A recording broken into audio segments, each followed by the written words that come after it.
Hello friends, PCS window के YouTube channel पे आप लोगों का स्वागत है। आज हम लोग डिस्कशन करेंगे विजन आईएएस का जो इन्वायरमेंट है उसका जनवरी से लेकर सितंबर 2024 तक जो भी इम्पोर्टेंट टॉपिक्स हैं और जो भी इससे रिलेटेड न्यूज़ है। बहुत लोगों का सवाल बार बार आ रहा है कि इसका पीडीएफ कहाँ मिलेगा, तो आप लोग टेलीग्राम चैनल हमारा ज्वाइन कर लीजिए @PCS विंडो। ठीक है, वहाँ पे जाइएगा, स्क्रॉल कीजिएगा थोड़ा आप, तो 2-3 दिन पहले उस पर एक ग्रुप लिंक दिया हुआ है।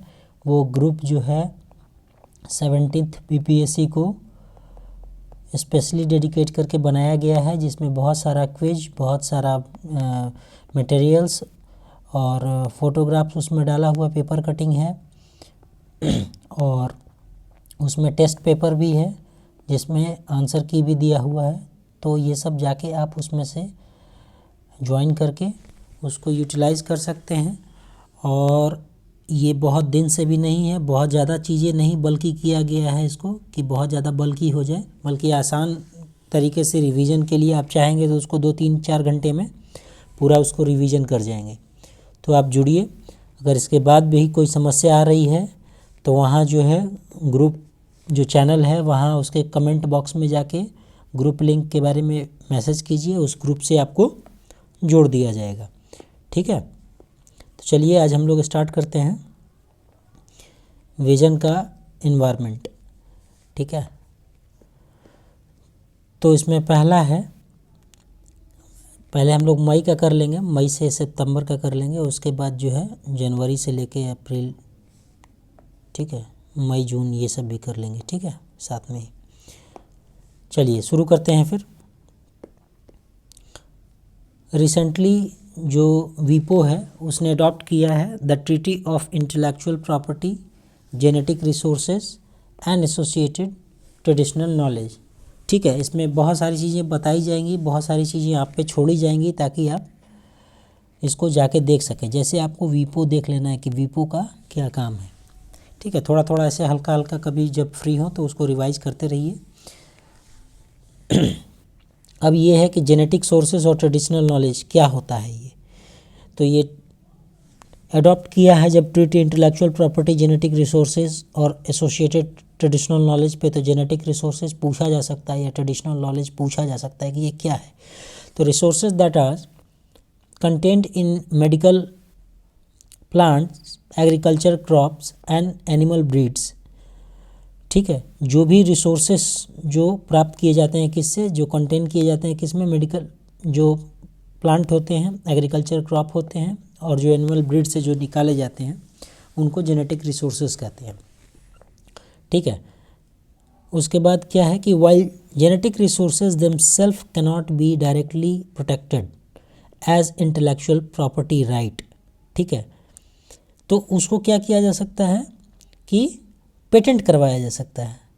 Using दिंग can be protected through a patent. मान लेते हैं कि हल्दी के पौधे से आपने कुछ हल्दी निकालने की विधि प्राप्त की, या तो वो इटसेल्फ में उसका पेटेंट नहीं हो सकता, बल्कि वो विधि का पेटेंट हो सकता है। ये विधि जो है प्राचीन समय से फॉलो की जा रही होगी या मॉडर्न समय में विकसित की गई होगी या कभी भी विकसित की गई होगी, किसी कम्युनिटी के द्वारा विकसित की जा सकती है।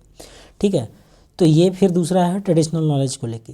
तो knowledge system held by indigenous communities often, ठीक है, relating to their natural environment like agriculture, scientific, ecological and medicinal knowledge. ठीक है, तो यही इससे रिलेटेड है कि भाई इनका जो इंडिजीनियस कम्युनिटी जो है पहले से, चाहे वो किसी देश के रहे हों, किसी कंट्री के रहे हों, किसी कॉन्टिनेंट के रहे हों, जब वो इस तरह एग्रीकल्चर से उनके साइंटिफिक, इकोलॉजिकल और जो भी चिकित्सा से संबंधित नॉलेज है उसको गेन करके जब वो निकालते हैं, उनका ट्रेडिशनल नॉलेज है, ठीक है, उसको आप पेटेंट करा सकते हैं। इसी को बोलते हैं कि ट्रेडिशनल नॉलेज। तो वीपो ने इस पर क्या किया है कि अभी अडॉप्ट किया है treaty on intellectual property, genetic resources and associated traditional knowledge. अब ये जो है ये क्या है, बहुत सारे देशों ने मिलकर इसको कंसेंसस से अपनाया है और नेगोशिएशन इस पर हो रहा था कि भाई इस पर दिया जाए, इसको अडॉप्ट किया जाए, तो ये 2001 में वीपो में ही नेगोशिएशन शुरू हुआ था, ठीक है। और इसके बाद जो है जो नेगोशिएशन प्रपोज किया गया था 1999 में कोलंबिया द्वारा ये प्रपोज किया गया था। तो इतना ही आपको इससे रिलेटेड इन्फॉर्मेशन जानना है। आगे चलते हैं, दूसरा इन्फॉर्मेशन जो है दूसरे टॉपिक से रिलेटेड है, जो कि है वर्ल्ड इकोनॉमिक फोरम जो है ये रिलीज़ किया है क्या, fostering effective energy transition 2024 report, ठीक है। बहुत बार ऐसा कन्फ्यूजन में आपको दे सकता है कि IE जो है A होता है, ठीक है, और जो WEF होता है, ठीक है।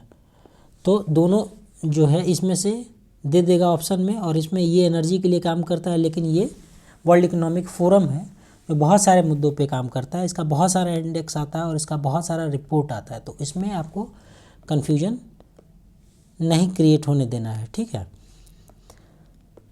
तो इस क्या कह रहा है कि इसने एक रिपोर्ट रिलीज़ किया है, उसमें क्या कहा है कि ये टॉप परफॉर्मर है किस चीज़ में।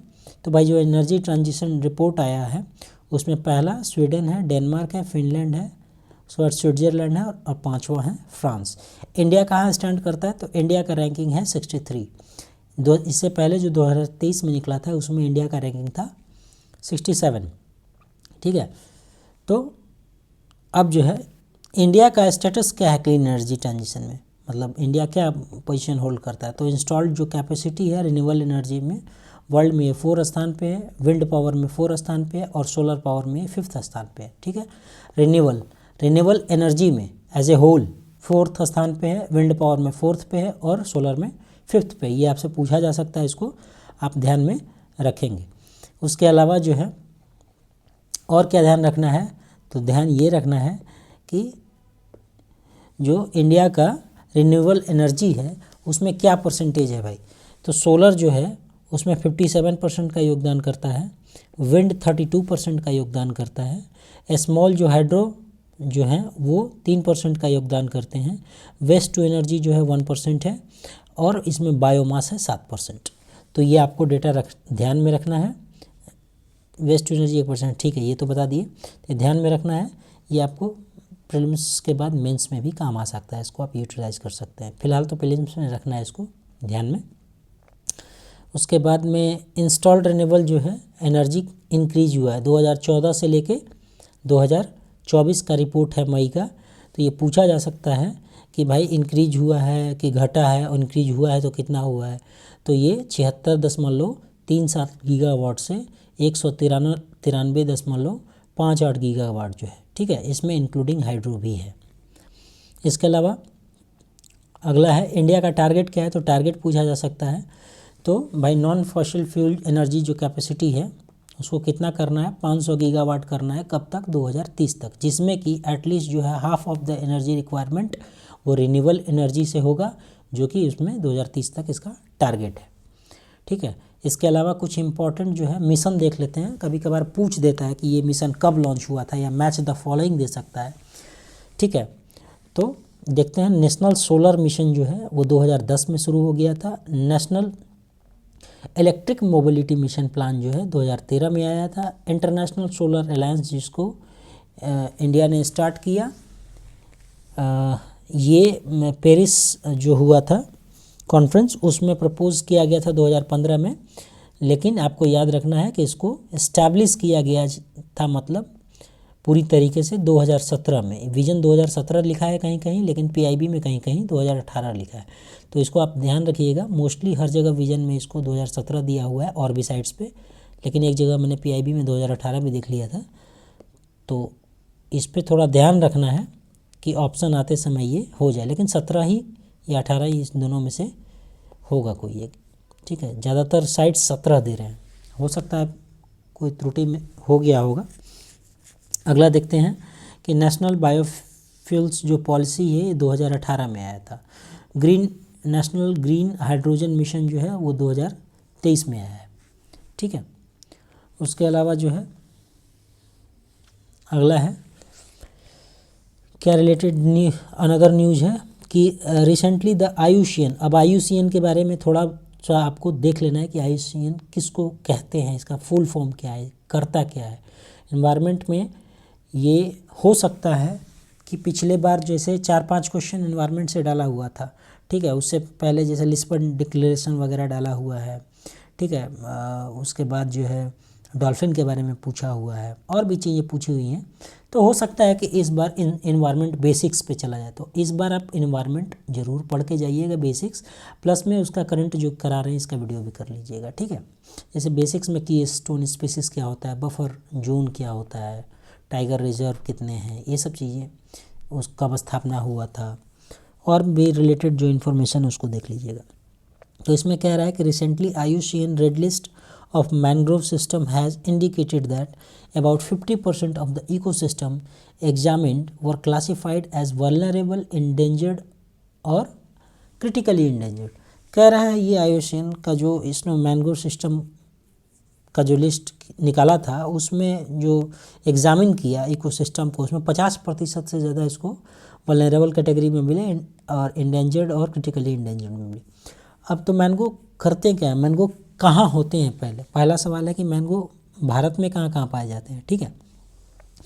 तो इसको आपको ध्यान में रखना है, इसको आपको विजन से लिस्ट देख लेना है या नेट पे सर्च मार के देख लेना है कहाँ। तो भाई बे ऑफ बंगाल का जो सुंदरबन इलाका है यहाँ से, ठीक है, अंडमान निकोबार में क्या मैंगो पाए जाते हैं, क्या कोस्टल एरिया में मैंग्रोव है हर जगह, ठीक है। तो हर डिटेल्स जो है लिखी नहीं जा सकती है इतना शॉर्ट पीरियड में, और वो भी विजन जबकि इसका मंथली मैगजीन बहुत हैवी होता है, तो इसलिए आपको ये ध्यान रखना है, इसको देख लेना है, क्योंकि मैंग्रोव पे क्वेश्चन पूछा जा चुका है BPSC पे, ठीक है, इसलिए। तो मैंगो करता क्या है, तो क्या बेनिफिट है, तो कार्बन सिक्वेस्ट्रेशन का काम करता है, ये एक तरह का अवशोषक माना जाता है, ठीक है, CO2 को अवशोषण करता है। उसके बाद जो है protein from the coastal protection from the coastal calamities जो होते हैं, जो आपदा इस तरह का आता है उससे प्रोटेक्शन करता है जो कोस्टल क्षेत्र में होते हैं। उसके बाद बायोडाइवर्सिटी जो कंजर्वेशन है उसका बहुत बड़ा एक तरह से देखा जाए तो हॉटस्पॉट है, वहाँ पे बहुत सारे जीव जंतु को शेल्टर मिलता है, ठीक है, और भी बहुत सारी बायो एक्टिविटीज़ हैं, एक तरह से कीस्टोन स्पीसीज के रूप में भी काम करता है ये।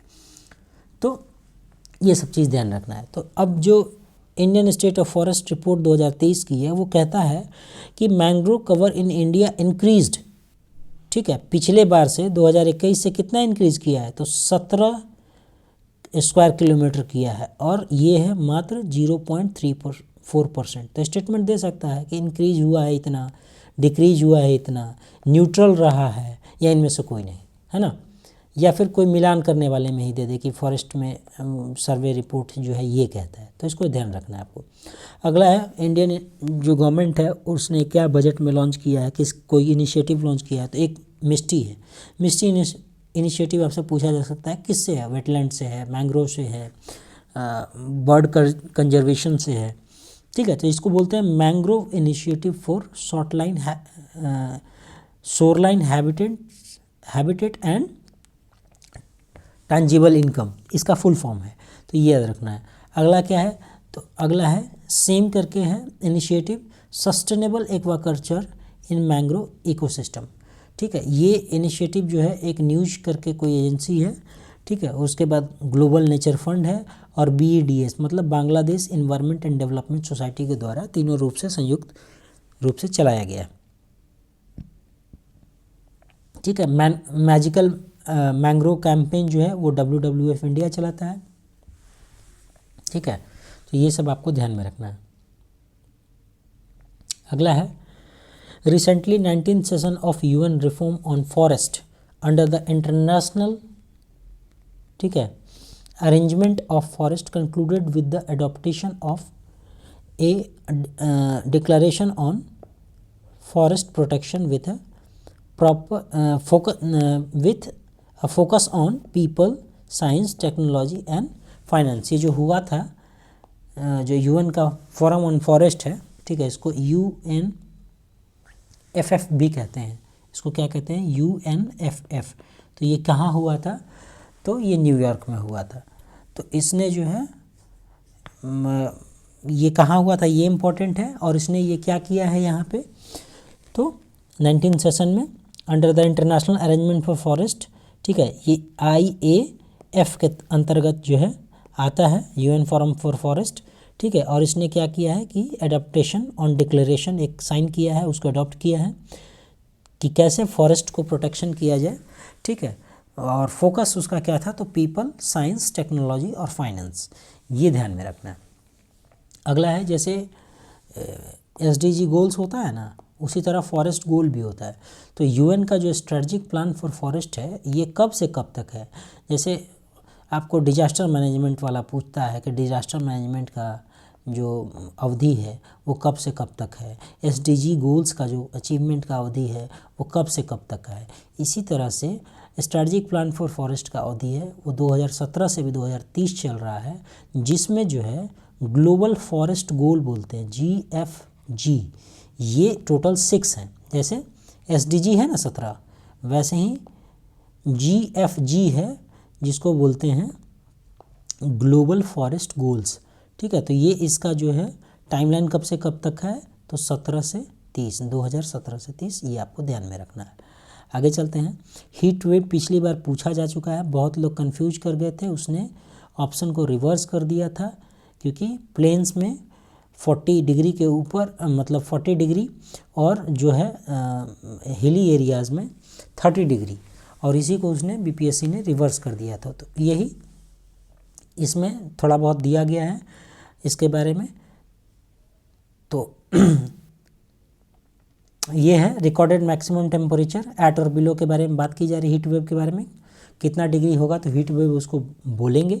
अगला है कि इसमें क्या अब पूछा जा सकता है कि कलर कोड जो है पूछ सकता है कि हीट वेव जो वार्मिंग होती है उसमें क्या कलर्स कोड होते हैं और क्या डिनोट करते हैं वो। तो जैसे ग्रीन है वो कहता है कि ये नॉर्मल डे है, ठीक है। येलो है तो वो क्या कहता है, येलो का मतलब है कि हीट अलर्ट, ठीक है। जो इस तरह का जो हीट वेव है वो 2 दिन तक जो है उसका कंडीशन बनने लगता है, तो इसको येलो अलर्ट के अंतर्गत रखा जाता है, ठीक है, जिसको हीट अलर्ट भी कहते हैं। तीसरा जो है कि सर्वे हीट जो है अलर्ट फॉर द डे, मतलब कि बहुत ही कठोर टाइप का, बहुत ही उसका जो है इंटेंसिटी बहुत हाई हो रहा है, तीव्र हो रहा है, बहुत ज़्यादा गर्मी पड़ रही है। तो ये जो है ये कंडीशन ये 2 दिन तक होना चाहिए, ठीक है। कंडीशन फॉर 2 डे, इसमें क्या था, वेव नॉर्मल कंडीशन वेव का कह रहा है, इसमें जो है सेवरे हीट कंडीशन की बात कर रहा है ये, ठीक है। और हीट वेव्स कह रहा है कि सेवरे कंडीशन जो होगा वो 2 दिन तक होना चाहिए, या नॉर्मल जो कंडीशन है वो मतलब परसिस्ट करना चाहिए कितना दिन तक, 4 दिन तक। तो नॉर्मल और इसका दोनों का ये आपको ध्यान रखना है, ठीक है। तो ये ऑरेंज अलर्ट को डिनोट करता है। अगला है कि रेड क्या कहता है, मतलब कहने का मतलब एक्सट्रीम हो गया भाई, extreme alert for the day, ठीक है। तो ये हीट वेव जो है परसिस्ट कर जाता है, ठीक है, for 2 days and total number of heat, और जो सेवरे हीट वेव्स है वो एक्सीड कर जाता है 6 दिनों के लिए, तब इसको रेड जोन में रखा जाता है। इस प्रकार का जो हीट है बहुत खतरनाक होता है, इसके बारे में ये बात किया गया है। अगला है फायर सेफ्टी से संबंधित। तो फायर सर्विसेज जो है वो स्टेट, अभी जो फायर की घटनाएं हुई थी उसके रिलेटेड उसको कंसर्न में लेके इस न्यूज़ को पब्लिश किया गया है। तो फायर सर्विसेज जो है स्टेट सब्जेक्ट में आता है, राज्य का सूची में आता है, और ये 12th शेड्यूल में आता है, ठीक है। अब 11th और 12th शेड्यूल आपको मालूम ही होगा कि क्या है, 11वीं और 12वीं सूची। तो इसमें अगला क्या है कि नेशनल बिल्डिंग कोड है भाई, कि नेशनल फायर सेफ्टी संबंधित है कि नेशनल बिल्डिंग कोड को आपको अनिवार्य पालन करना चाहिए। और ये कौन किया है, तो BIS किया है। कब किया है लागू, मतलब लाया कब था, तो 1970 का कानून है ये BIS के थ्रू, और इसको अपडेट किया था अमेंडमेंट करके 2016 में, ठीक है। तो इसको आपको ध्यान में रखना है। अगला है कि इंडिया जो है is working to develop its first research test bed. Test bed का मतलब होता है परीक्षण मंच, ठीक है। तो ये किस चीज़ के लिए लाया गया है, तो ये नॉर्वेस्टर के लिए लाया गया है, ठीक है। नॉर्वेस्टर आप लोग पढ़े होंगे, ठीक है। तो ये उस पर रिसर्च करेगा। तो क्या है भाई ये परीक्षण मंच, क्या कहता है ये टेस्ट बेड? तो aim to study thunderstorm formation stage, उसका growth over eastern part of the country covering large area of West Bengal, Orissa and Jharkhand. तो वेस्ट बंगाल, उड़ीसा और झारखंड के लार्ज एरिया को कवर करते हुए ईस्टर्न पार्ट जो है कंट्री का, उसमें किस तरह का जो है थंडरस्टॉर्म फॉर्मेशन होता है, उसके स्टेज क्या है, उसके ग्रोथ क्या है, कैसे वो डेवलप करता है, उसी के लिए एक परीक्षण मंच तैयार किया गया है, ठीक है, जो नॉर्वेस्टर की स्टडी करेगा। अब नॉर्वेस्टर क्या है? तो एक प्रकार का लोकल विंड है। बंगाल में क्या बोलते हैं, ठीक है, तो इस प्रकार के विंड को, लोकल विंड को बोलते हैं काल बैसाखी। असम में क्या बोलते हैं? तो बारदोली चीरा बोलते हैं इसको, ठीक है। अदर लोकल विंड क्या है? तो लू तो आपको जानते ही होंगे, बहुत फेमस है, जो गर्मी में होता है नॉर्थ और वेस्टर्न इंडिया में। उसके बाद इसी को आंधी भी कहीं कहीं जगह बोल देते हैं, लू को नहीं बोलते हैं, मतलब एक प्रकार का आंधी भी दूसरा ही प्रकार का लोकल विंड है, ठीक है। इसको काली आंधी भी कहते हैं। तो कहाँ कहते हैं? तो north western and central India में कहते हैं।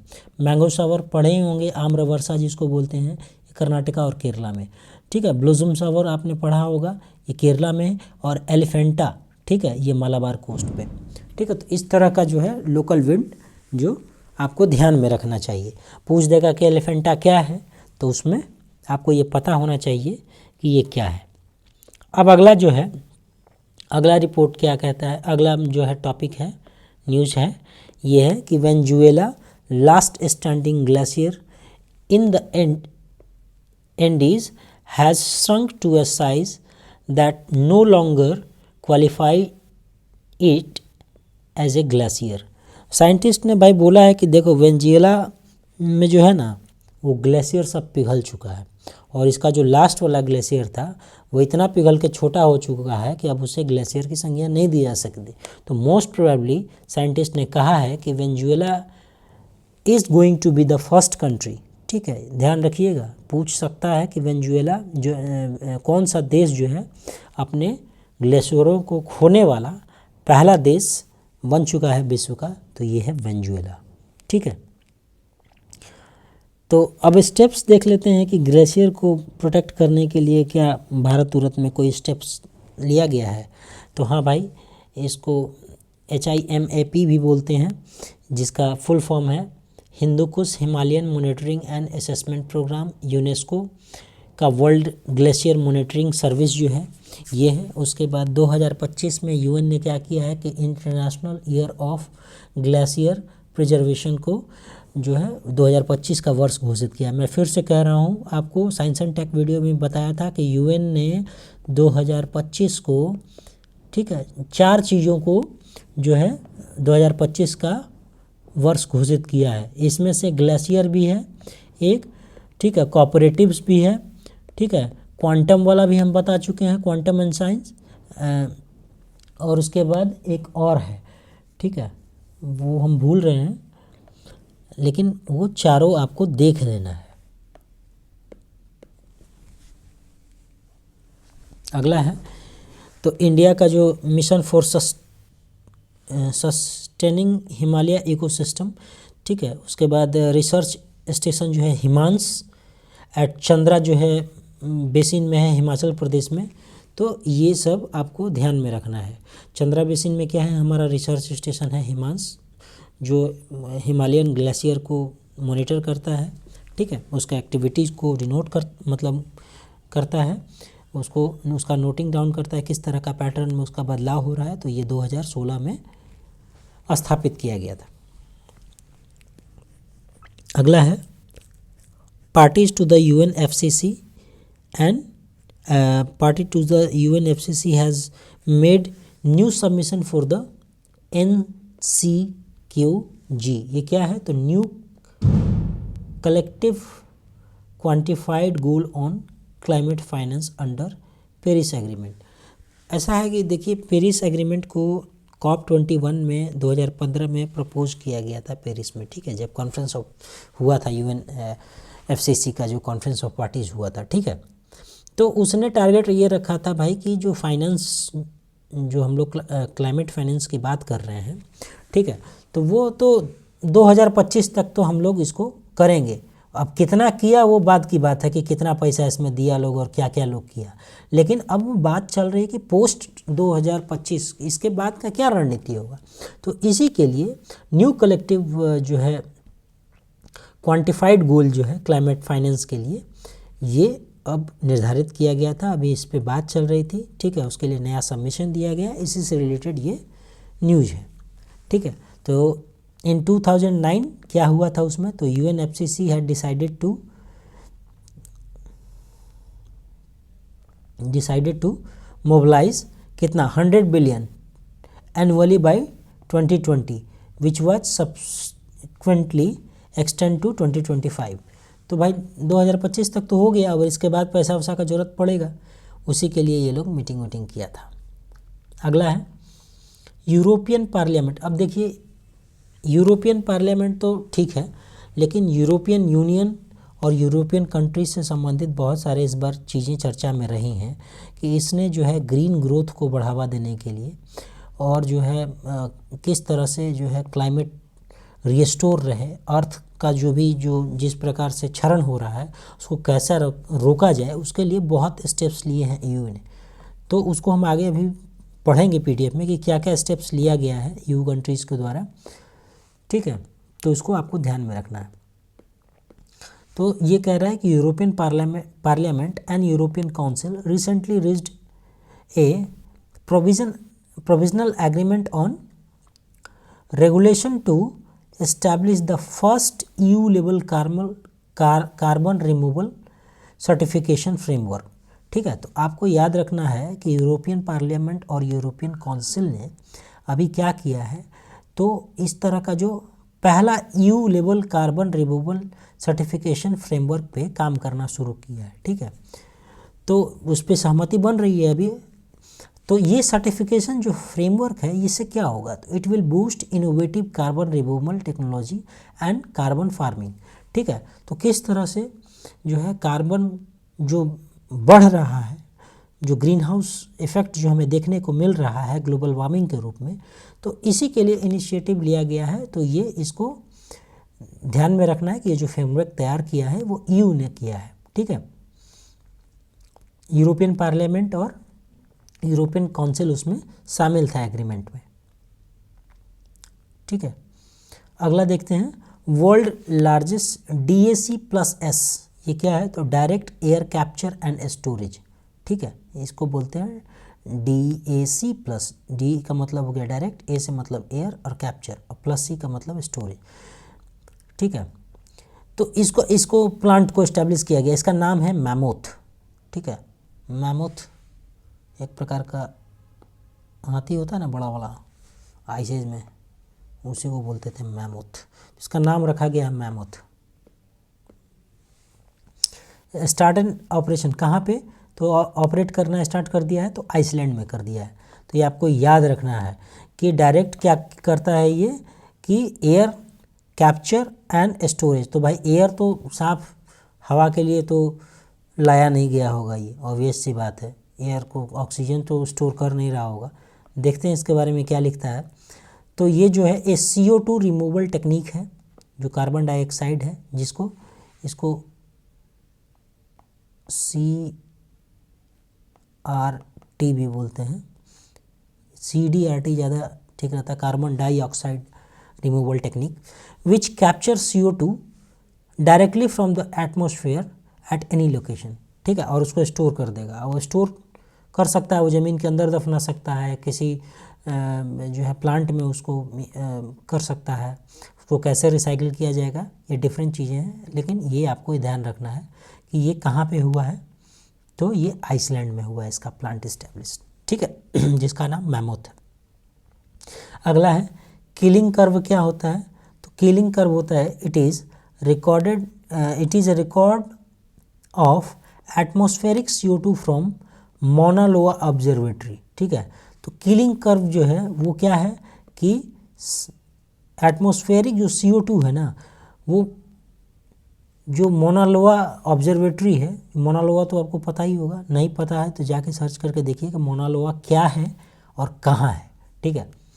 तो MLO is a station that measure the element in atmosphere that contribute to climate change. तो क्या क्या एलिमेंट जो है जो क्लाइमेट चेंज को कंट्रीब्यूट करते हैं एटमॉस्फेयर से, उसके लिए MLO जो है स्पेसिफिक स्टेशन बनाया गया है, ऑब्जर्वेटरी एक प्रकार का, ठीक है। अगला है बायो कवर। तो बायो कवर क्या होते हैं कि एक porous material layer laid directly on the top of landfill which is then covered by an oxidizing layer of mature compost, ठीक है।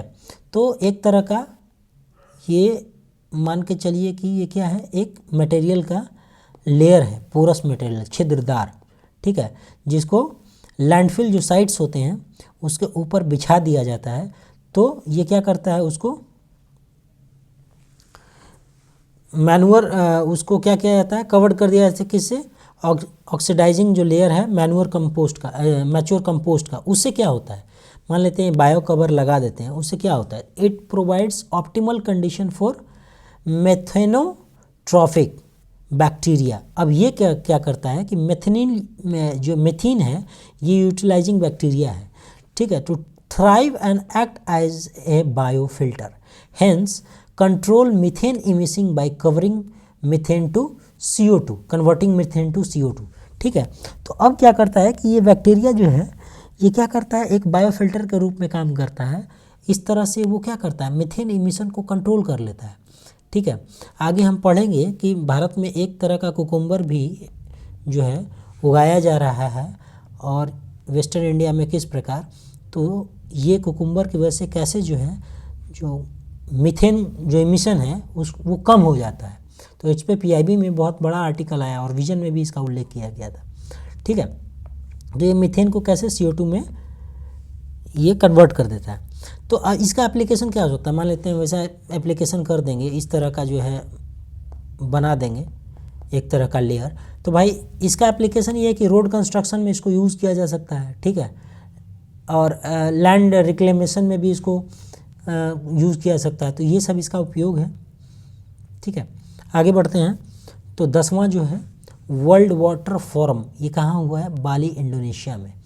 तो यहाँ पे क्या किया है कि वर्ल्ड वाटर फोरम में वर्ल्ड बैंक ने एक रिलीज़ किया है क्या, रिपोर्ट। ये इस रिपोर्ट का नाम है वाटर फॉर शेयर्ड प्रॉस्पेरिटी, ठीक है।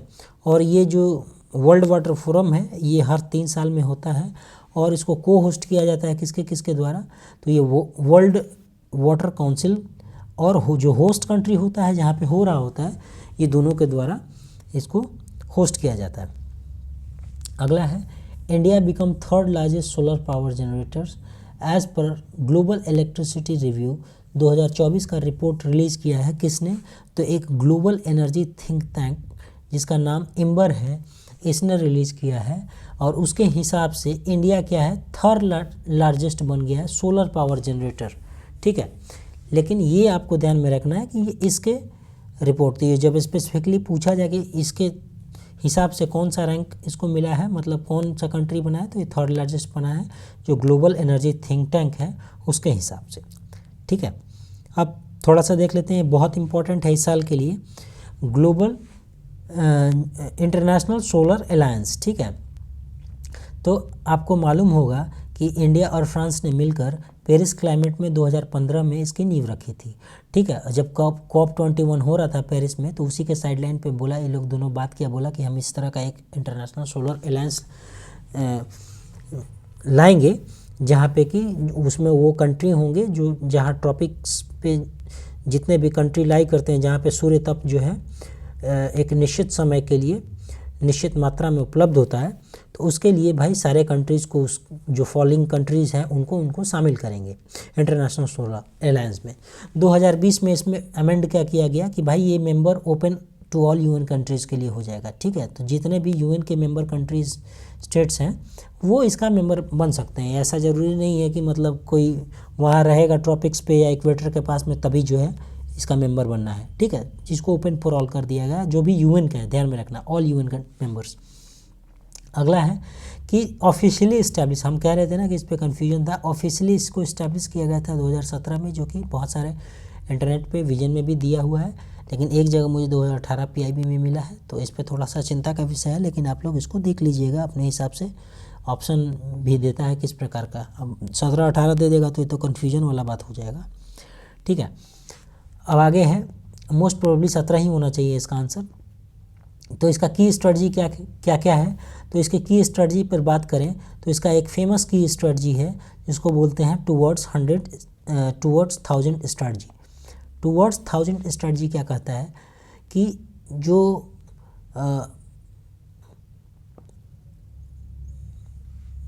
टूवर्ड्स 1000 स्ट्रेटजी में कुछ 1000 सोलर के बारे में बात किया गया है। एग्जैक्टली मुझे ध्यान नहीं आ पा रहा है, इसको देखना पड़ेगा, आप भी देख लीजिएगा टूवर्ड्स 1000 स्ट्रेटजी क्या कहता है, ठीक है।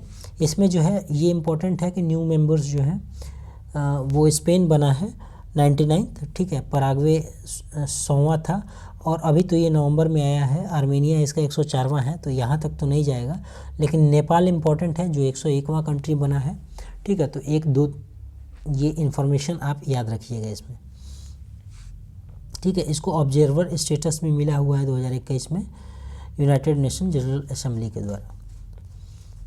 आगे जो है अगला है कि यूएन का जो है ओडीसी है, UNODC United nation office on drug and crime, ये क्या किया है कि एक रिलीज़ किया है रिपोर्ट। ये report world wild life crime report 2024 के नाम से एक रिपोर्ट जारी किया है। तो world wild life crime report कौन किया है, तो यूएन का जो office on drug and crime किया है, ठीक है। ये रिपोर्ट कहता है कि 2015 से लेके 21 तक में, ठीक है, जो राइनोसोरस होते हैं और जो सीडर का मतलब होता है देवदार, ठीक है, वो most impacted animal and plant species respectively. तो कह रहा है कि 2015 से 21 तक में जो राइनोसोरस है ना और सीडर जो है, ये प्लांट एनिमल और प्लांट के जो स्पेसीज हैं ये बहुत ज़्यादा इम्पैक्टेड रहे हैं, ठीक है। तो भाई इसको काटा हो गया होगा या इसका तस्करी किया गया होगा, इसके अंगों का, इसको काट के यूज़ किया गया होगा, इसीलिए नहीं बहुत ज़्यादा चर्चा में रहा है। तो ये 2 ध्यान में रखना है, राइनोसोरस एंड सीडर्स। और उसके बाद कहा है कि लार्जेस्ट नंबर ऑफ सीजर जो रिपोर्ट किया गया है 2015 से 21 में, उसमें 3 चीज़ें थी टॉप पे। पहला चीज़ कोरल, इसको सीज़ किया गया क्योंकि इसका तस्करी हो रहा था। दूसरा क्रोकोडाइल्स, और तीसरा है एलिफेंट्स। तो एलिफेंट्स का जो भी अंग है जैसे दांत वगैरह जो प्रीशियस थिंग्स हैं, तो ये तीसरे नंबर पे, दूसरा है क्रोकोडाइल्स और पहला है कोरल्स। इसको सीज़ किया गया है इस रिपोर्ट में, मतलब उसका तस्करी हो रहा होगा। अगला है scientist have found mass C anemone, ठीक है, bleaching of Agatti island Lakshadweep, ठीक है। तो इसमें 2 इम्पोर्टेंट चीज़ है। पहला चीज़ तो अगाटी आइलैंड जो है वो कहाँ है, ये लक्षद्वीप में है। और दूसरा चीज़ कि सी एनिमल जिनका ब्लीचिंग हो रहा है, ठीक है, तो एक प्रकार का ये एनिमल है, आपको ध्यान में रखना है। तो सी एनिमल क्या होता है, are a predatory animal and most species are found in जो है कोस्टल ट्रॉपिकल वाटर। तो 1-2 चीज़ आपको याद रखना है कि ये जो प्रेडेटरी एनिमल है ये कहाँ पाया जाता है, तो कोस्टल ट्रॉपिकल वाटर में पाया जाता है, ठीक है, तटीय इलाकों में, और ट्रॉपिकल वाटर में पाया जाता है, ठीक है। तो ये 2 चीज़ ध्यान में रखना है। अगाटी आइलैंड आपको मालूम ही है कि ये लक्षद्वीप में है। अगला है a recent study highlighted that base flow have a stronger triggering effect on river flood in peninsular India as compare to rainfall soil moisture, ठीक है। तो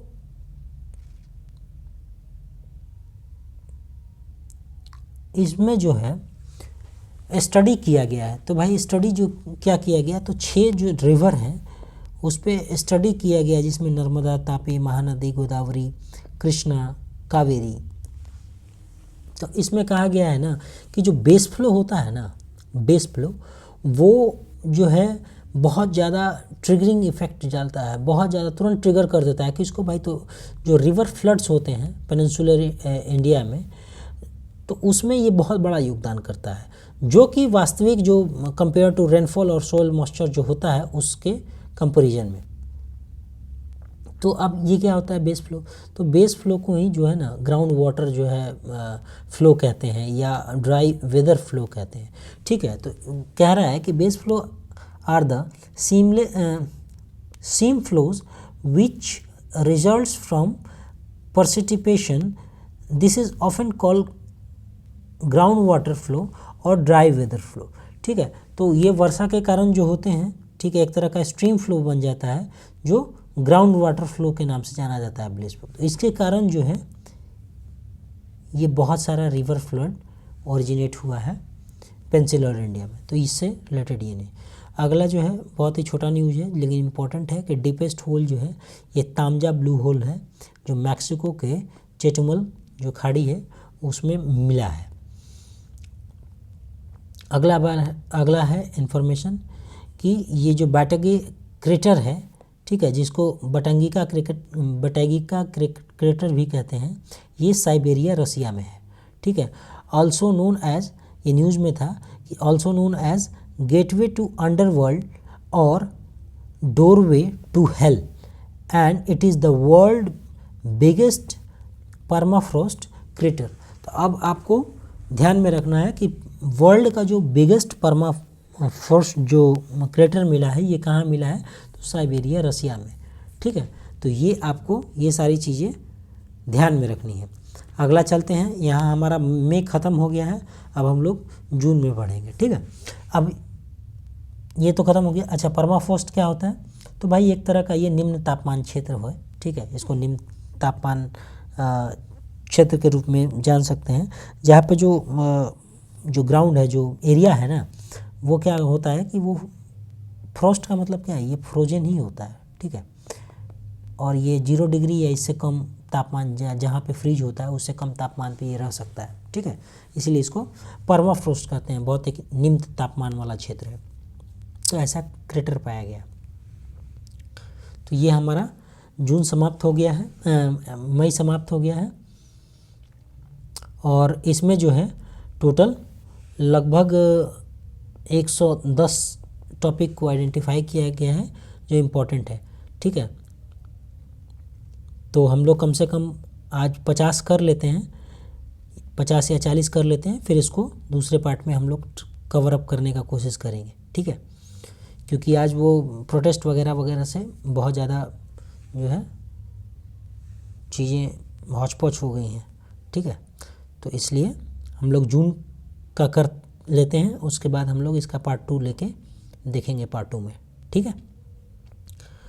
तो जून में क्या है कि Panama become first nation to evacuate island community over climate impact. तो Panama ऐसा पहला कंट्री बना है जो क्लाइमेट इम्पैक्ट के कारण जो क्या किया है, अपने नागरिकों को जो है आइलैंड को इवैक्यूएट करना पड़ा वहाँ से, ठीक है, उसके कम्युनिटी को।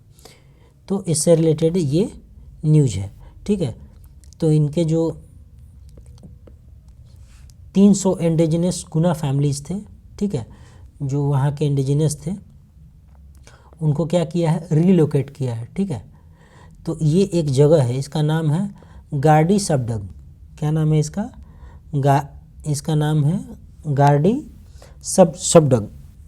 तो यहाँ से इसको रिलेटेड आइलैंड से, ये आइलैंड कहाँ है पूछा जा सकता है, तो ये पनामा के पास है, पनामा में है। तो इसको मेनलैंड पनामा में जो है यहाँ से उठा के यहाँ पे डाला गया है, और क्योंकि वहाँ पे जो समुद्र का तल था वो बहुत ज़्यादा बढ़ रहा था, ठीक है। तो इससे रिलेटेड न्यूज़ था ये। अगला है कि एक सुप्रीम कोर्ट में बहुत ज़्यादा ये विवाद में रहा, बहुत इम्पॉर्टेंट है, एक फंडामेंटल राइट के बारे में बात किया गया है, जो नया फंडामेंटल राइट है, किस चीज़, to be free from the adverse effect of climate change, ठीक है। तो भाई जो भी क्लाइमेट चेंज का जो एडवर्स इफेक्ट है, ठीक है, विपरीत जो उसका जो भी हम लोगों को झेलना पड़ रहा है, उसके लिए अभी सुप्रीम कोर्ट ने बहुत सुनाया है इस पे, और इस पे अपना डिसीजन दिया है। तो ये आपको ध्यान में रखना है कि ये किस आर्टिकल के अंतर्गत आएगा, तो आर्टिकल 14 और 21 के अंतर्गत इसको निर्णय को दिया गया है। और इसमें जो वाद है जो जाना जाएगा, ये मतलब कौन लड़ रहे थे इसको, तो ये थे MK Ranjit Singh versus union of India, ये केस था ये, ठीक है। तो ये आपको ध्यान में रखना है। अगला है नीति आयोग। नीति आयोग ने क्या किया है कि एक प्रिपेयर किया है draft report on social impact assessment study for greenfield international airport, ठीक है। और ये ग्रेट निकोबार को लेके न्यूज़ है। तो नीति आयोग ने इस पे एक greenfield international airport great Nicobar करके एक असेसमेंट स्टडी किया है, ठीक है। तो इससे रिलेटेड ये न्यूज़ था। तो अब ये तो न्यूज़ है, लेकिन इसमें जो है ग्रेट निकोबार आइलैंड के बारे में देख लेते हैं। तो जो ग्रेट निकोबार है ये one of the largest island है अंडमान एंड निकोबार में, पहला चीज़। दूसरा चीज़ कि जो अंडमान निकोबार है ये इसमें 836 आइलैंड है, ये ग्रुप है उनका, ठीक है, जो बे ऑफ बंगाल में पड़ते हैं। और जो ग्रेट निकोबार है उसमें इंदिरा पॉइंट हमेशा से आप पढ़ते आ रहे हैं कि सबसे दूरस्थ बिंदु है, सबसे दूरस्थ बिंदु के रूप में जाना जाता है, ठीक है। तो ये कहाँ पे है, तो ये यहीं है ग्रेट निकोबार में। और इसी को पैगमोलियम पॉइंट भी कहा जाता था पहले, ठीक है। और इसी को southern most point of the country अभी आपको बताएं तो ये इंदिरा पॉइंट है। उसके बाद ग्रेट निकोबार बायोस्फीयर रिजर्व, ठीक है, कैंपबेल नेशनल पार्क, ठीक है, गलेथिया नेशनल पार्क, ये सब कहाँ है, तो ये है ग्रेट निकोबार में, ठीक है। Great Nicobar island includes in the world network of biosphere reserve as a part of man and biosphere programme of UNESCO. तो यूनेस्को का जो मैन एंड बायोस्फीयर प्रोग्राम है इसमें इसको जोड़ा गया है, ठीक है, ये ध्यान में रखना है। उसके बाद यहाँ मंगोलाइड प्रजाति के लोग हैं जिसमें कौन कौन सी आदिम जनजातियाँ पाई जाती हैं, तो ये है सोम्पेन और निकोबारीज ट्राइब, ठीक है। तो ये ध्यान में रखना है। तो इससे रिलेटेड ये न्यूज़ था। अगला है कि ministry of coal has launched a pioneering underground coal gasification pilot project in Jharkhand Jamtara district, ठीक है। तो एक अंडरग्राउंड कोल गैसिफिकेशन जो है पायलट प्रोजेक्ट कहाँ स्टार्ट किया है मिनिस्ट्री ऑफ कोल ने, तो ये ध्यान में रखना है कि झारखंड के जामताड़ा डिस्ट्रिक्ट में, ठीक है। अब ये अंडरग्राउंड कोल गैसिफिकेशन क्या होता है, is a energy manufacturing process, ठीक है, वेयर बाय कोल इज़ गैसिफाइड, कोल को क्या कर दिया जाता है, गैस में बदल दिया जाता है, ठीक है, और केमिकली कन्वर्टेड इनटू ए सिंथेसिस गैस, ठीक है। तो इसको मिक्स करके सिंथेसिस गैस के रूप में या सिन गैस के रूप में जाना जाता है, तो इसमें इसको कन्वर्ट कर दिया जाता है। अब ये मिक्सचर किस चीज़ का होता है, जो सिंथेसिस गैस होता है, तो इसमें CO2 होता है, H2 होता है, CH4 होता है और कार्बन मोनोऑक्साइड होता है। तो ये आपको ध्यान में रखना है। अगला है cabinet recently approved viability gap funding VGF scheme for implementation of offshore wind energy projects. तो जो हमारा विंड एनर्जी ऑफशोर प्रोजेक्ट है, जिसको अपतटीय जो विंड एनर्जी बोलते हैं, ठीक है, तो उसके इम्प्लीमेंटेशन के लिए वायबिलिटी गैप फंडिंग के लिए कैबिनेट ने अप्रूवल दे दिया है। तो क्वेश्चन वो नहीं आएगा, जैसे इस प्रकार का क्वेश्चन आ रहा है जैसा कि पिछले बार पूछा गया इकोनॉमिक्स में, तो आपसे बहुत ज़्यादा संभावना है कि ये पूछ लें कि वायबिलिटी गैप फंडिंग होता क्या है। जैसे प्रोडक्टिव लिंक्ड इंसेंटिव जो पूछा था, स्कीम पूछा था PLI, तो ज़रूरी ये है कि अगली बार हो सकता है कि आपसे पूछ ले कि वायबिलिटी गैप फंडिंग क्या होता है, तो उसके बारे में देखते हैं। तो VGF जो क्या है, aims at supporting infrastructure project that are economy justified, economically जो है ये जस्टिफाइड है, लेकिन fall marginally short of financial viability. भाई देखो, वो सब डिमांड क्राइटेरिया इकोनॉमिकली जो है वो जस्टिफाई कर रहा है, उसको फुलफिल कर रहा है, लेकिन जो है फाइनेंशियल वायबिलिटी उसका नहीं है, ठीक है। पैसा उसके पास नहीं है कि भाई वो जो कहते हैं ना कि बेस्ट प्रोडक्ट बना के या बेस्ट चीज़ें बना के दे दे, जो सब सारे दृष्टिकोण से अच्छा हो, पर्यावरण कंसर्न भी उसमें ना हो, ठीक है, वो सस्टेनेबल भी हो। तो ये सारी चीज़ के लिए वो इकोनॉमिकली जस्टिफाइड है, लेकिन पैसा नहीं है उसके। तो इसी चीज़ को ये सपोर्ट करता है, जो ये फंडिंग है, इसी को वायबिलिटी या फंडिंग के रूप में जाना जाता है, जब वो सपोर्ट किया जाता है उसके थ्रू। तो CCA जो है, तो cabinet committee on economic affairs, ये इन्होंने 2005 में क्या किया था, अप्रूव किया था इस स्कीम को, ठीक है।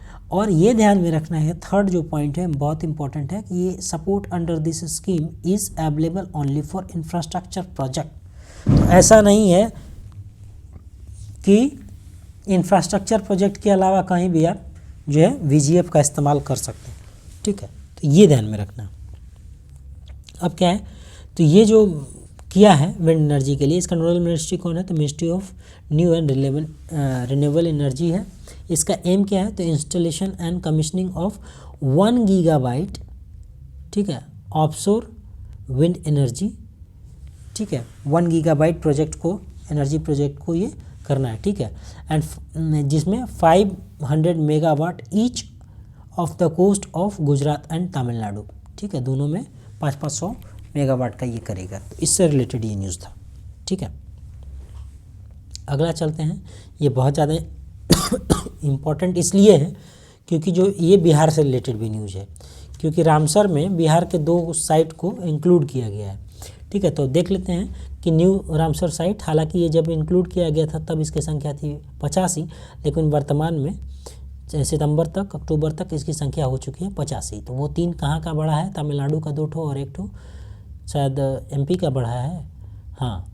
तो इसको वो अलग चीज़ें हैं, वो तब देखेंगे। फिलहाल ये 82 जो बढ़ा है, जिसमें नागी और नकटी ये 81वां और ये 82वां सेकंड, 82nd, ठीक है। तो ये बर्ड सेंचुरी को इंक्लूड किया गया है न्यू रामसर साइट में। प्रश्न उठता है कि बिहार में अभी कितना जो है रामसर साइट है, तो ये ध्यान में रखना है 3 है। ये नहीं नागी नकटी एक ही में नहीं पढ़ना है, ये एक साथ बोला जा सकता है नागी और नकटी, लेकिन नागी नकटी हमेशा हम लोग कहते हैं कि जमुई में, लेकिन ये नागी अलग है और नकटी अलग है, तो दोनों को मिला है, एक बहुत बड़ा रिजर्वियर है, ठीक है। तो इसमें 81वां ये है और 82वां ये है। ये ध्यान में रखना है कि बोथ सेंचुरी आर मैनमेड रिजर्वियर्स, ठीक है। तो ये जो है जलाशय हैं ये मैनमेड है, ठीक है। अगर दे दिया स्टेटमेंट के कि ये प्राकृतिक हैं, तो वहाँ गड़बड़ नहीं करना है, दे आर मैनमेड, ठीक है। नागी डैम और नकटी डैम, इन दोनों से पानी इनको मिलता है और ये मैनमेड है। और ये फीचर क्या करते हैं, dry deciduous forest surrounded by hills. अगला है इसमें कि they are also recognised as the important bird and biodiversity area by bird life international. तो भाई रामसर तो किया ही गया, इसको साइट्स को तो रामसर का दर्जा मिल ही गया, लेकिन ये भी ध्यान रखना है कि ये जो साइट है नागी और नकटी, इनको बर्ड लाइफ इंटरनेशनल ने भी एक इम्पॉर्टेंट बर्ड लाइफ जो है एरिया माना है, बायोडाइवर्सिटी एरिया माना है बर्ड से रिलेटेड, तो इसका ध्यान में रखना है। अब अगला जो इसमें नहीं लिखा हुआ है, ये हम आपको अलग से बता रहे हैं, जो कि बहुत इम्पोर्टेंट है, और अगर पूछ दिया तो बहुत लोग गलत मार के आएंगे, ठीक है।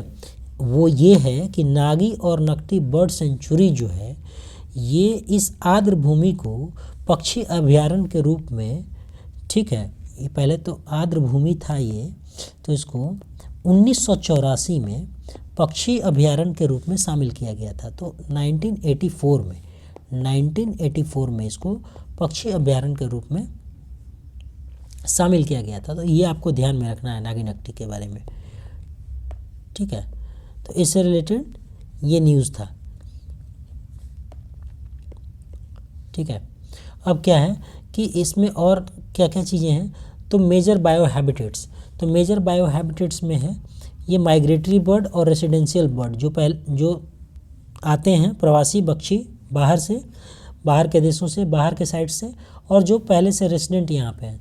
तो इसमें कौन कौन से हैं पक्षी, तो बार हेडेड गूस, ठीक है, ग्रेलैग गूस, ठीक है, northern pintail, red crested pochard, steppe eagle. तो ये लोग जो है माइग्रेटरी बर्ड्स यहाँ पे आते हैं, फेमस माइग्रेटरी बर्ड्स हैं। रेस्टोरेंट में जो पहले से वहाँ पे हैं वो उसमें इंडियन रॉबिन है, ठीक है, एस्ली क्राउंडेड स्पैरो है, ठीक है, उसके बाद एशियन कोयल है, एशियन पार्ड स्टार्लिन है और बैंक मैना है, ठीक है। तो ये सारे आपको ध्यान में रखने हैं। दूसरा ध्यान में रखना है कि जो रामसर कन्वेंशन है ये इंटर गवर्नमेंटल ट्रीटी है, ये 1971 में आया था। और आपको पूछ दे कि ये फोर्स में कब आया था, लागू कब मतलब कि हुआ था ये, तो 1975 में हुआ था। इसको अपनाया गया था 1971 में, ये ध्यान रखना है। अगर पूछ दिया लागू फोर्स केम इनटू फोर्स कब हुआ है, तो ये 1975 में नहीं, हड़बड़ी में 1971 मत मार के चले आइएगा, ये गलत हो जाएगा, ठीक है। इंडिया बिकेम पार्टी, तो 1982 में इंडिया इसका पार्टी बना था, इसका सदस्य बना था।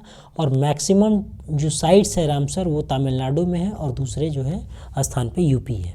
तो ये 2-3 चीज़ें जो हैं आपको ध्यान में रखना है, ठीक है। आगे है इसमें कि wetland in the Ramsar list meet at least 9 criteria as defined under the convention। तो रामसर लिस्ट में जो वेटलैंड इंक्लूड किए जाते हैं वो किसी एक 9 क्राइटेरिया को फुलफिल करते हैं, ठीक है, या करने चाहिए। इसी में एक आता है जिसपे यूपीएससी 2015 में या 2013 में शायद पूछ चुका है कि मॉन्ट्रिक्स रिकॉर्ड क्या होता है, ठीक है। तो Ramsar site where the changes in ecological character have occurred, are occurring, or are likely to occur as a result of technological development, pollution और अदर ह्यूमन इंटरफेरेंस। किसी भी ह्यूमन इंटरफेरेंस, डेवलपमेंट या पॉल्यूशन को लेके कोई भी Ramsar sites जो है, रामसर साइट्स की बात हो रही है, ठीक है, उसका जो कैरेक्टर है ना, जो इकोलॉजिकल कैरेक्टर है, जो पर्यावरणीय उसका जो कैरेक्टर है, वो क्या कर रहा है कि उसमें चेंज आ रहा है, ठीक है, या तो उसमें चेंज आ चुका है, चेंज आ रहा है, ये आने वाला है, ठीक है, likely to occur as result of development, pollution other. तो उसमें मॉन्टेक्स रिकॉर्ड में रख दिया कि भाई इसका स्थिति खराब चल रहा है, इसमें सुधार किया सकता है। तो इस तरह का कौन सा रखा गया है वेटलैंड को, तो वो इसके अंतर्गत रखा गया है लोकटल मणिपुर को और केवलादेव को। केवलादेव नेशनल पार्क राजस्थान में है और लोकटक मणिपुर में है। तो इन दोनों को मॉन्टेक्स रिकॉर्ड में शामिल किया गया है, ठीक है। अगला है कि 67 global environment facility GEF council का मीटिंग हुआ है वाशिंगटन DC में, ठीक है। तो GEF 1992 में आया था, रियो समिट में आया था। और इसमें जो है ट्रस्टी कौन है, तो वर्ल्ड बैंक मेंबर जो है, ठीक है, वर्ल्ड बैंक है और इसके मेंबर कितने हैं, तो 186 हैं और इंडिया भी इसका मेंबर है। तो इसने क्या किया कि अभी हाल में 736.4 मिलियन जो है फंडिंग को अप्रूव किया है। तो इसी के बारे में ये न्यूज़ है। और इस फंडिंग का यूटिलाइज़ किया जाएगा प्रोजेक्ट में, जो भी जो है प्रोजेक्ट वर्ल्ड में चल रहे हैं। जैसे कि प्रोजेक्ट है, एक चल रहा है ग्रेट ग्रीन वॉल। अब जो है ग्रेट ग्रीन वॉल आ जाएगा तो दिमाग चकरा जाएगा, भाई ग्रेट ग्रीन वॉल कहाँ है, पूछ देगा एशिया में है, अफ्रीका में है, यूरोप में है या फिर अमेरिका में है, कॉन्टिनेंट ही दे दिया। या फिर पूछ दिया कि किसी रीजन में है, ठीक है, गोभी मरुस्थल दे दिया, सहारा। तो आपको याद रखना है कि साहेल रीजन जो है, जो बहुत ज़्यादा वहाँ पर डेजर्टिफिकेशन हुआ है, तो वहीं पे ग्रेट ग्रीन वॉल की संकल्पना को लाने की बात की गई है, ठीक है। इंडियन प्रोजेक्ट में कौन सा है, तो कोहैबिटेट करके इंडियन प्रोजेक्ट है, conservation and sustainable management of wetland, forest and grassland to secure, ठीक है, population of migratory species along with the central Asian flyway. जैसे हाईवे होता है हम लोग का, वैसे माइग्रेटरी बर्ड का क्या होता है, फ्लाईवे। तो उसी से संबंधित जो प्रोजेक्ट है इंडियन, उसके पर वही ये सब पैसे खर्च किए जाएंगे। जो भी इस चीज़ को बढ़ावा दे रहे हैं, ग्रीनरी को, सस्टेनेबल डेवलपमेंट को, माइग्रेटरी बर्ड, ये सब तो ये इसी के लिए ग्लोबल एनवायरनमेंट फैसिलिटी ने अप्रूव किया इतने मिलियन का, ठीक है। तो आज के लिए इतना ही समाप्त करते हैं, ठीक है। इसके बाद नेक्स्ट वीडियो में इसका पार्ट 2 वीडियो लाया जाएगा, ध्यान रखेंगे, इसका पार्ट 2 वीडियो लाया जाएगा, ठीक है। इसके पार्ट 2 वीडियो में हम 29 से लेके 100 तक पूरा करेंगे, ठीक है। लगभग 70 टॉपिक बचा हुआ है, 70-72, इसको हम लोग कंप्लीट करेंगे। देखिए अभी बहुत सारा टॉपिक बचा हुआ है, इसको ख़त्म किया जाएगा। तो आज के लिए इतना ही, थैंक यू वेरी मच। सभी लोग हमारे टेलीग्राम चैनल पीसीएस विंडो से जुड़ जाइए। पीसीएस विंडो के पास जाने के बाद आपको वहाँ पे ग्रुप लिंक मिलेगा, उस ग्रुप लिंक में जाके आप लोग जुड़ जाइएगा। 70वीं बीपीएससी से संबंधित बहुत सारा उसमें इन्फॉर्मेशन इंपॉर्टेंट शेयर किया गया है। ठीक है, इसका पार्ट 2 आएगा, डोंट वरी। ठीक है, एक कल ही तक ये रिकॉर्ड हो जाएगा। तो thank you very much for listening.